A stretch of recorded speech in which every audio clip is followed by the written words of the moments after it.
Hello, everyone. Thank you for tuning in for this episode of the Amazing Podcast, where we bring you the cutting edge innovations from cloud native, Kubernetes, DevOps. And more recently, we've been also trying to bring in topics around AI because you can't avoid AI. It's really sweeping the world, every corner, every industry. And so, I'm sure many of you are interested to know what AI can do for the cloud technologies you work with. And so that's what we're here to talk about today. We're going to be talking about AI and how it applies to observability.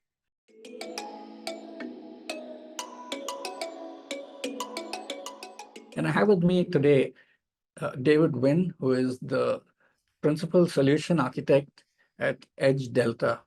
They're an observability startup, and it's great to have you with us, David. How are you doing? It's a beautiful day, Twain. How you doing? Great, great. Dave, you're really on to something really interesting that we'd love to talk about, which is the intersection of AI and observability, and we want to get into all of that. But just to get us started, if you could introduce yourself a bit and just your journey so far and how you got into AI and observability and what you've been up to even before Edge Delta. We'd love to know more about you. Oh, absolutely. So, hello, everyone. My name is David. I, as Twain mentioned, am a principal solution architect at Edge Delta. But before that, I have a long and storied history of dabbling in all different flavors of things, technology, and people. I originally got started on this career path when I was walking around Stanford's career fair, and an HR person literally grabbed me by the shoulder and pulled me out of a walking path and said, "Do you speak to people and machines?" And I said, "Sure." And so that started a career in what at that time was professional services, implementation engineering, solution engineering. And then I'd made a transition over a few other career moves into the pre-sales side of things. And now I am at Edge Delta, where we are at the phase of growth where I do a number of different things. Some of them involve being on the front end, some of them involve being on the back end, some of them involve being in between. So I get to flex all different kinds of muscles, both creative and technological and communicative. And I'm always interested in talking about new and cool technology. So as you mentioned, Twain, AI is here. It is the future is here. It's not evenly distributed yet, right? But in my opinion, and I should add here at the top of the episode, my name is David, and I am not an abstract entity known as Edge Delta. So while they are kind enough to have brought me here, my opinions here should be considered my own, unless checked against our founders' opinions. But I have some pretty significant opinions about where AI is going to fit inside of the observability space. Namely, I'm not as afraid of it as some people tend to be. And I also don't think it's going to be a big, how would you say? I don't think it's going to be a big thing that falls out of the sky and just solves everything out of the gate. There are limits that we can understand even now about where AI is at the moment that will probably persist into the future. So we'll probably get into those. Wow, interesting. So in terms of your interests and your focus areas, which came first? Was it observability first and then more recently AI? Or uh, were you were you interested in AI even before that, and then you found a way to apply it in observability recently? I would say that observability actually came for me first. It was part of a grounding of things that I did inside of Silicon Valley when I moved out over that way. There were other non-job based reasons that I was there. There's a girl. There was always a girl, and I was making my way through a number of different startups around that time when eventually I joined up with Google, with the growing Google Cloud platform at that time. And Google Cloud, their brand is very strong when it comes to AI. And so a lot of conversations we started having and I started needing to understand and be equipped for and know the ins and outs of were based around different machine learning use cases. And at that time, it was very statistically oriented. What are the numeric things that we could do? We were coming out with all sorts of advancements in BigQuery, which is the data warehouse solution around what can we do to just take a table and then run a SQL query and have an ML model come out of it, which is all well and good. But then the more recent stuff with language gets even more interesting. But I also think a little bit more confusing. It's somewhat clear when you're dealing with a machine learning model that takes in numbers and spits out numbers. Most of us, I think, have an intuition around what that's probably doing, even if we don't exactly know what it's doing. But when it takes in words and spits out words, that I think confuses a lot of humans. The best example that I like to give is that if you think that AI is thinking, and I have my quotation fingers up here, that's not quite correct. It is thinking by association. So to use an analogy, imagine that there is someone at a, hanging out with a big group of people, and he has overheard 10,000 hours of conversation about motorcycles, but he's never seen one, and he's never driven one, and he's never touched one or anything like that. You could probably ask him a question about motorcycles, and most of the time, if he's heard the answer before, he'll come up with something that sounds pretty reasonable. But if you ask him something slightly in the realm of something that he hasn't heard before, then he may say something weird like, wow, your torque smells really good, which it doesn't clock, right? He's doing his best, but that's not what it is. And so when we think about, if we feed AI enough data, magic things will happen. It's like, well, it's basically a giant lookup table for what the most probable next word is based on associations of what the data has been previously. And that creates unique challenges inside of the observability space. So again, by way of example, the problem you have in observability is that almost no two errors are the same, which makes sense because we're building and architecting systems where when we find a problem, we fix the problem. It's not usually just, oh no, there was the problem, I'm going to hit reboot and just pray that it never happens again. Usually someone goes in, takes a look, tries to see what caused the problem, and patches it in some fashion and moves on. So when I was working on one system, and it was a time card system, so the application was running, but the data wasn't ending up in Salesforce, which is where it needed to go. David, go figure it out. Okay, we can dive in and application looks good. The logs look good, but there's this weird database error that's unusual. So I dive in and take a look. And that database error says, you have not paid us. Please call this number, which was not an error I saw in the SQL certification exam. So I was a little bit confused.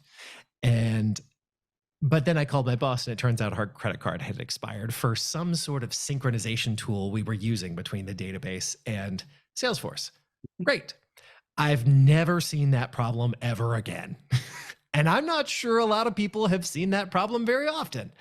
So an AI model, whether it's with words or numbers, will be as good as the data that you train it on. And if the problem in observability is that software developers are constantly creating new errors, new features as well, but also new errors as they go, there's only so much that a model will be able to do the thinking for us when it comes to figuring out what to do next in the context of observability. So I think the role for AI will be smaller than people currently think, or at least currently hope, because in many cases, observability is not people's favorite topic to think about. But it will also be meaningfully helpful in regards to that. Wow. I think that those are some really cool examples that you shared, and you really explained the concepts well that you're trying to communicate. Following up on that, it's interesting that you say that that AI, well, pretty much it's like I kind of hear you saying that people overestimate what AI can do, and reality can be different. Could you tell us about a bit more about how, because a lot of people, there are a bunch of people that, don't know what to expect with AI, but then there's the other bunch that think it's going to be everything. And now I'm going to forget about everything else I do, just focus on AI because that is, the way forward. And probably it is, but then they probably are putting too much expectation on it, maybe even too early. When it comes to observability, uh, how do you see that happening? And do you see people expecting too much? What are some examples of people expecting too much from AI in terms of observability? Right. So I think the dream, and I'm going to call it the dream because I think it's going to stay the dream, kind of like flying cars has real physical problems, even though it's a dream that a lot of people have. It has real physics problems. It turns out like holding a car on the ground with wheels costs so much less energy than just to keep it aloft without it actually going anywhere, that a flying car is kind of physically not really a probable thing. The dream in observability would be whatever. It would be sort of like the Star Trek Enterprise or Jarvis from Iron Man, or pick your smart computer, modality, and say, just tell me what's wrong and what I need to do to fix it. And it'd be like, there's a problem, and whatever the thing is, and you just go fix it. Or even better, say, Jarvis, whatever the thing is, fix it. And he goes, cool, I fixed it. That level of collecting all the information, analyzing what's present, sorting what's relevant to the issue at hand, and also deciding what's the best thing to do coming out of it, probably a bit too much of a leap for most AI systems today. And in my opinion, personal opinion, again, I should have a personal opinion hat somewhere around here that I wear when I give these, but we do not have line of sight into a time when AI will be able to make clear decisions that we can trust along these lines of synthesizing information to something like this. What we will be able to do, and what we've done, we started on this path with Edge Delta, but you've also seen other observability vendors take some of this on as well, is what are the pieces of observability that we can atomize and break down and start to give AI-based suggestions around what might be a good idea to do next. So at Edge Delta, we have something we call on-call AI, which means if we detect an anomaly, which I won't go into that at this moment, maybe we'll cover it in a little bit, but suffice it to say, we can detect anomalous behavior. That's good enough for this example. We will detect the things that went wrong, and then we will give you a few suggestions that you might want to look into in order to change them. Now, the suggestions are atomized. They're focused on some of the individual pieces that happened that we collected. They don't try and combine them together. And that's meaningful because you as a human need to use your judgment to understand what the appropriate action is to take next. So an example I was working with when I was working through something with another customer was there were 3 pieces of feedback that the on-call AI gave back, and the top one said, hey, there's a database error. You didn't supply an ID in the identity column. You should turn on auto identity insert, and that would fix this problem. And it's kind of like, technically that would solve this problem this time, but that's really more of a masking of the problem, because that's not the issue, is that the database doesn't work. But you look at the next step down and it said, hey, you tried to do this create entity call and you didn't supply any parameters. Excellent. That's definitely closer to what the problem is. Got it. But if you look at an even further step down, it says, hey, there was a problem in this library with this function you may want to go drive into. So it's like, okay. So now not only do I have a rough sense of what the problem is, but I've also triangulated where it is I need to go, and I can start diving in from there. So you will see more and more nudges, I think, from AI that help get you to the part where you need to make a decision faster and faster. You won't see AI, or I think it is at least people will undoubtedly experiment with it. And don't let me dissuade you from anything. It's the wild, wild west for AI right now. And I know that's a very, very American term, but like there's all kinds of stuff and ideas that are being tried out. But again, if you ask my opinion, we probably shouldn't give the machines the ability to turn the machines off and on again. That's probably like a bad thing. So if we cut them short of taking any action, the thing that they would be really good at is making sure they can surface the right information at the right time. Otherwise, there's just a lot of noise out there to cut down, and anything we can do to help, artificial intelligence wise or not. Mhm, mhm. Oh, interesting.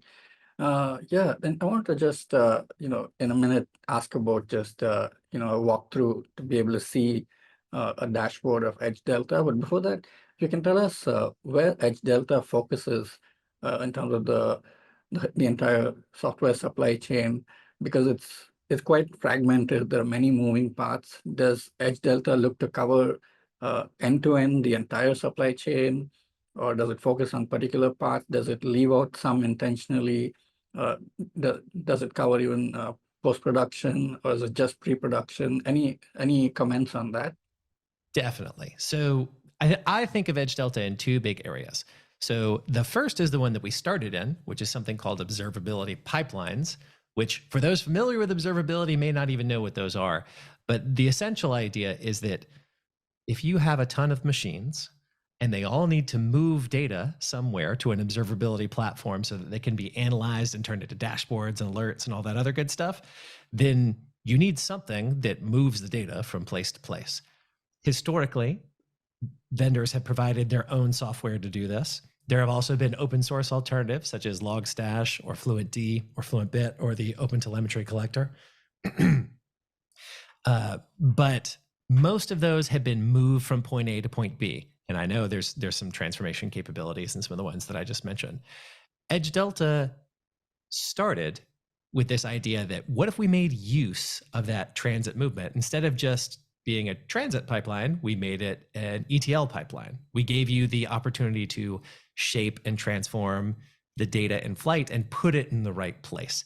Because if you ask anybody, all observability data is not exactly created equal. Some of it is useful. Some of it is very distracting, and some of it is very voluminous and not very helpful. So any tools at our disposal to be able to cut down on the noise and highlight the signal can be a good thing. And this is especially relevant when you're talking about large volumes of data. I was talking with some other customers that were approaching hundreds of terabytes of data that were generated a day for observability. This would be logs and metrics and traces and stuff. And it just didn't all need to go to their highest fidelity tool. It was crashing performance. It was causing all kinds of cost problems, all kinds of stuff like that. So having a pipeline in the middle lets you put some of the data in something like S3 or GCS or whatever object storage, blob storage. You're a functional cloud, Azure. I believe in you. But wherever you may keep your storage stuff, you could put it there.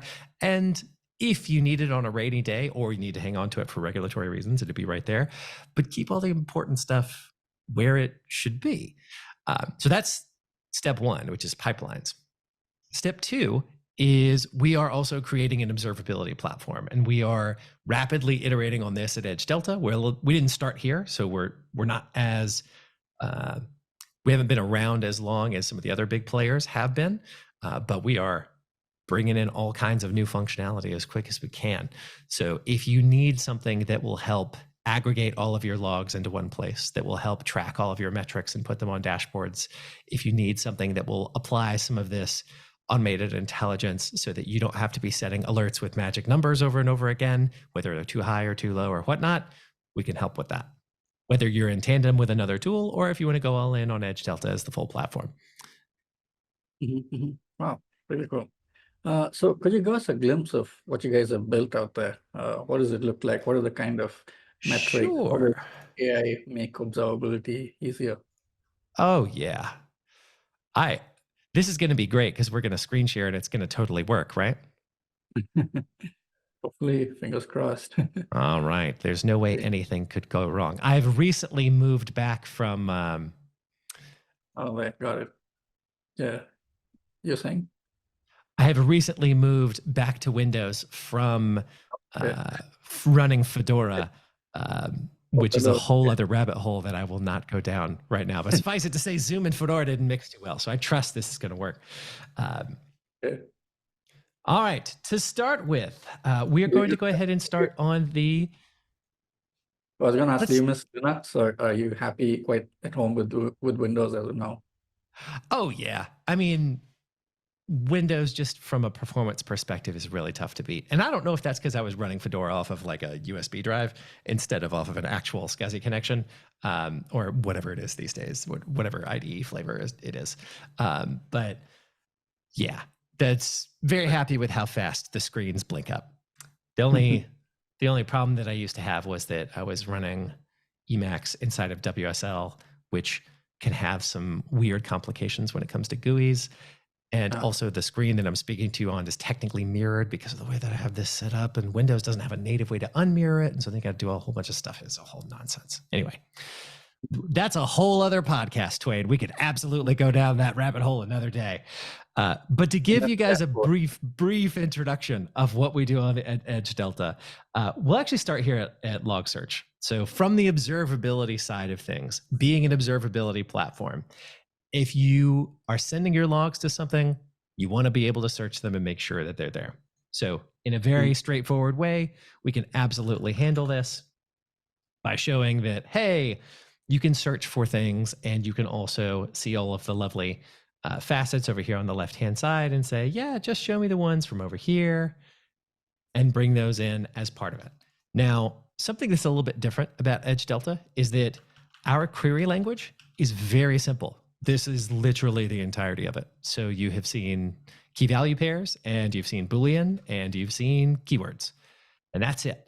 But the reason for that is the pipelines piece holds a lot of the logic that typically you would find in a search language. Most of the search languages start with parse this log, and this I want to be a response code, and this I want to be a latency value, and this I want to be a thing. We do all of that once when it's initially ingested. So there's no need to go about and do all of that instead. So whether you need a simple storage entity in order to collect everything here and just have us be straightforward, or if you want to have us do, the more complicated stuff in pipelines, that's why we just don't need a lot right here. But as you can see, we can pull up different kinds of messages, see the body, all the metadata, where it comes from. Everything in here is in the OpenTelemetry schema. So this isn't a discussion about OpenTelemetry today, but suffice it to say that Edge Delta takes the OpenTelemetry schema as our standard, both internally and externally. So anything that you plug into Edge Delta comes out OpenTelemetry on the other side without having to mess with any distros or anything like that. But the log search is very straightforward, shows you how it works. The stuff that we do on top of that, some of that machine learning that I alluded to earlier, you can see here. So this is the first example where we can break down big swaths of log information into what we call patterns. So as you can probably guess from the asterisks here, we can basically gray out different types of highly variable stuff, IP addresses, port numbers, timestamps, things like that. If it's the same info message, more or less, but repeated 100,000 times with slightly different variations on a theme, we can roll that all up so that you can just see, got it. This warning showed up 70,000 times. Don't show it to me 70,000 times. Just give me that. It pre-sorts the haystack. And the value can be finding the things that are especially voluminous up here at the top, or it can be useful in finding the things that are very rare down here at the bottom. My favorite example of this is looking for logins, because I'm sure no one listening here has ever run into this problem. But if you are managing your environment correctly with infrastructure as code, CloudFormation, Terraform, whatever it may be, but some issue pops up and somebody real quick just wants to hop on and fix something on a production machine, logging into a production machine is not an error. There's almost no alert that anyone could set that would actually surface that type of behavior. But it would be very easy to find if you just flip the pile of information upside down here and then say, oh, I get it. Jim logged in here, and I better go ask Jim what in the world he just did, because it kind of messed things up. Can you set a custom alert for that to get notified? Definitely. And I'm not even going to bother showing you the alerting stuff because we're actively overhauling that right now. But we support all of those standard alert type things that you might want to do. So we're just highlighting here some of the things that you don't have to do, but you would get out of the box. Speaking of which, one of the big things is you'll see this red thumbs down icon here under sentiment. Never a positive sentiment, only negative sentiment. I don't know what that says, but this is a dictionary.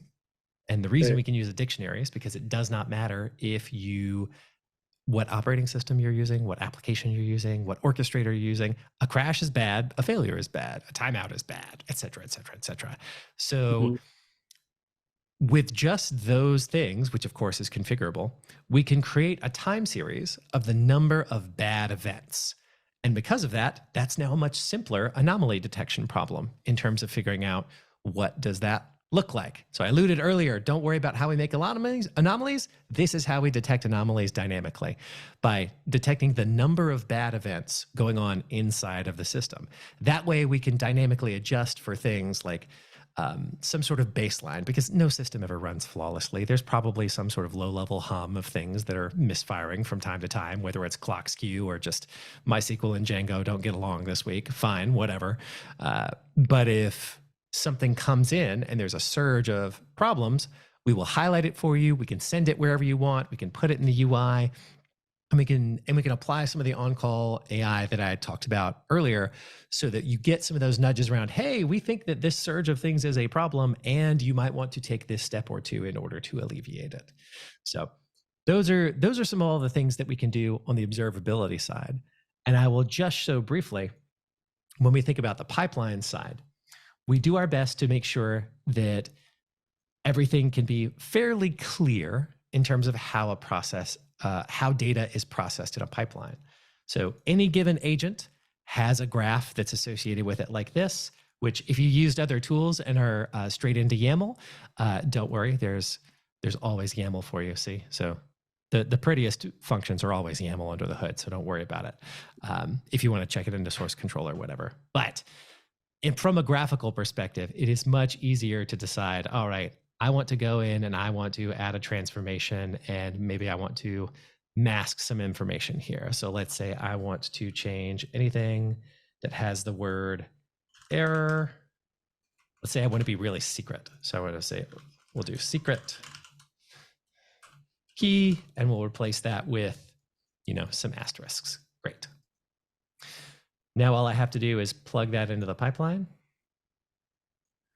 And anything that comes in and out of that will now be masked appropriately, whether it goes downstream to edge delta. These are the outputs that you can see over here, or you could send it any number of other places. So let's say you wanted to send it to Elastic. I won't fill in all the detail here just because I don't have one off the top of my head, but you start dragging that together and it works just as well too. So lots of different options for mixing and matching what you can do, as well as pulling them. Let's say you've got a piece that you want to move over to S3. It works just the same way. You just pull these in and pull these out here. So very straightforward to put the right data in the right shape in the right place, and do so in a graphical way that's a lot easier to understand. And I will also add, a lot easier to roll out. So if I had actually done the correct changes here, it would prompt me to deploy. But once I hit deploy, then the agents have a heartbeat that check in once a minute and update themselves. So you don't have to kick off a new CI/CD deployment if all you're doing is updating your configuration changes.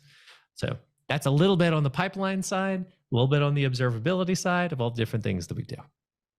Wow, really neat. Yeah, really cool interface and very easy to use. And I like that there's both the options to do it visually, graphically, and then also get into the YAML. Really cool stuff. Oh yeah. How long does it take The to trick set with up? YAML is knowing your escapes. / escaping in YAML is a sad time. Yeah, yeah. How long does it take to set up these pipelines typically? Well, I mean, every deployment comes with a default one out of the box, and it takes about, if you have access and permissions to where you're going, it takes about 2-3 minutes in order to deploy an agent. It's a couple of Helm commands if you're running in Kubernetes. It's a quick sort of bash curl if you're on Linux. There's a similar package for OS X, believe it or not. I haven't met anyone yet who's running on Mac at scale, but it turns out if you build in Go, you get a lot of build platforms for free. So great. And there's just a lot of different there's actually a couple of flavors of containers because it's very popular in containers right now. So Docker, kubectl, Helm, those are all there and available, and Windows. Wow. Yeah. Wow, really cool. So as we wind down, I want to just ask about how do you see people using Edge Delta along with other observability tools? You kind of hinted at, one of your customers, dealing with 100 petabytes of data per day and not needing to process all of that in their main observability tool. Mhm.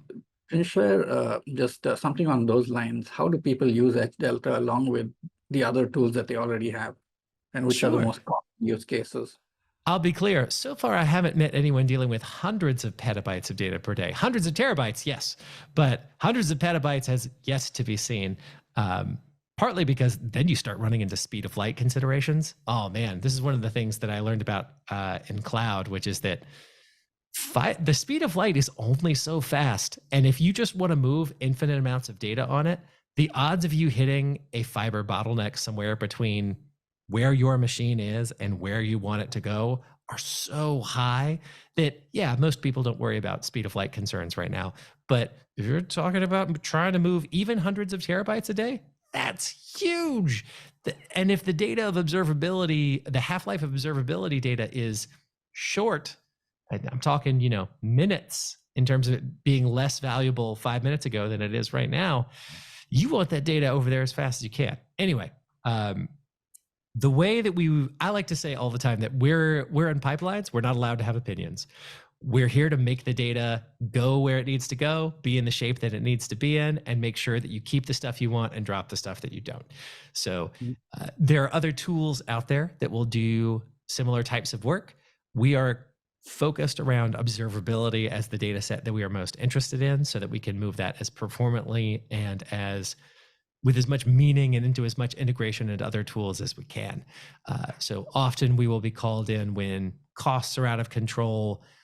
We'll be called in when there are third-party vendors where either someone has bought some software that they don't actually have any control over. So even Nginx, for example, like Nginx's primary, you can't instrument Nginx with metrics, right? Like you have to pull that out of the logs and usually you have to customize those first. So it's like, great.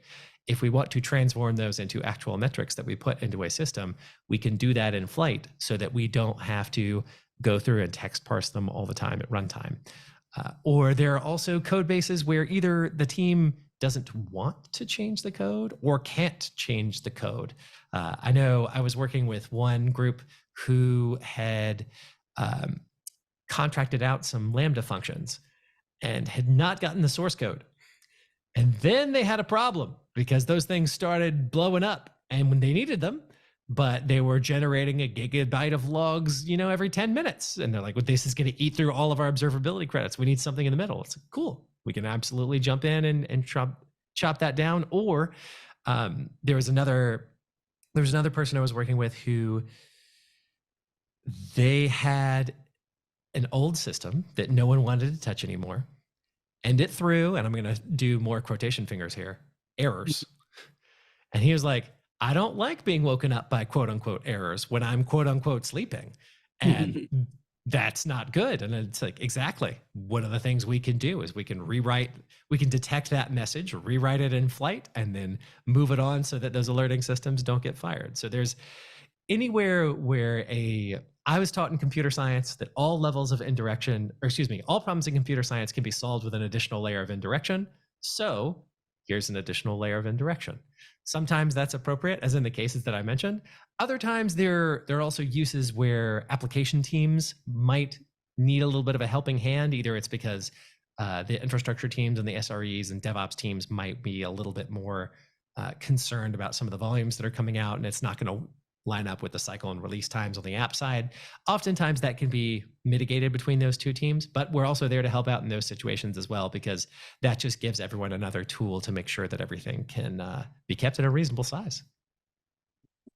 Wow, really neat. Yeah, so that was a really interesting conversation. It sounds like, you guys are doing some really cool stuff with observability and AI, and sounds like you're really moving fast as well, as you said. So everyone watching and listening, definitely go and, see what Edge Delta is up to. And and just probably do a trial. What's the best way to get started, David? Do people download a trial? Is there an open source version? How do people start? The best way is to go to edgedelta.com and you can sign up for a free trial. Absolutely. It works best if you know where you're going to deploy it first. So think about that first and then sign up for a trial. All right, neat. All right, with that, we come to the end of our conversation around AI and observability with Edge Delta. And before you go, David, just a quick question to get to know you a bit more. So tell us a bit about what's your favorite way to use AI apart from work? What are some hacks that you found to be most useful? Oh, that's easy. I am a very cool guy. Anyone who knows me will tell you that. And so I run a Dungeons and Dragons game, and Right. it is very helpful to have an infinite idea generator that I can speak with back and forth when I am trying to plan the next session for my group. So, part of not to take away the fun of creation, which is definitely part of DMing, but if it's an hour before and I didn't get to it this week, then it's nice to be like, hey, Gemini or ChatGPT or whoever, talk to me a little bit about some common encounters. I kind of want to look at like this. I want to look like this. I want to look like this. And then that's good stuff. Neat, neat. So how do people get in touch with you if they want to like talk to you, got some ideas that they want to run by you? How do you prefer to be, contacted? Absolutely. You can find me on LinkedIn. It's all there. That's probably the best way to find me these days. I am on X, Twitter, whatever we call it now, but I'm not sure all of those notifications reach me all of the time. It's not super reliable. So LinkedIn's probably the most reliable. Yeah. All right. Okay. Great. Awesome. So thanks so much, David, for joining us. It was a wonderful conversation. Definitely lots to think about, lots to get interested in. Thanks for sharing all that with us, and all the best for all that you're up to. Likewise, Twain. You take care. All right. And thanks to all of our viewers for tuning in. We hope you'll join us for the next one. If you like what you heard here in this episode, definitely head over to amazic.com. That's amazic.com. And you'll find a lot more conversations like this that could be really interesting if you're in the space of cloud native and Kubernetes. That's it for now. We'll see you next time. Have a great day. Bye-bye.